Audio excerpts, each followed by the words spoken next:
the two things that lead to sort of fear of Ebola virus is firstly the symptoms. I mean, this the hemorrhagic phase, which is a complication that occurs towards the end of an illness. If it's going to have a fatal outcome, then it's quite likely that will be associated with the hemorrhagic fever. So hemorrhagic fever means you start bleeding as well as losing fluid and copious vomiting and diarrhea. In the hemorrhagic phase, you start to bleed internally, or you start to bleed in the vomit and diarrhea. So, and this is caused by a cytokine storm, which means that your immune system is by this time completely dysregulated. It's failed to cope with the attack of the virus, and also it's starting to attack your own body. So you get a lot of tissue damage, and this leads to hemorrhagic fever, and that's really difficult because you have blood loss, blood pressure can drop, you can have internal organ failure, and so on.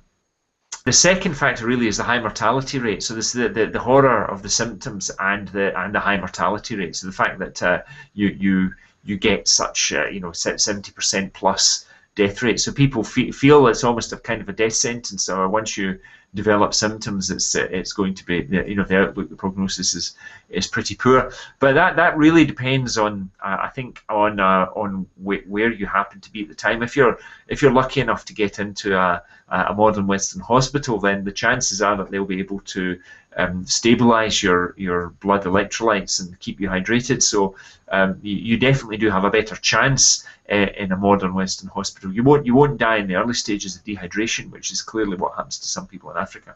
On the other hand, if you do develop a hemorrhagic fever complication, even the best of modern medicine struggles with that one.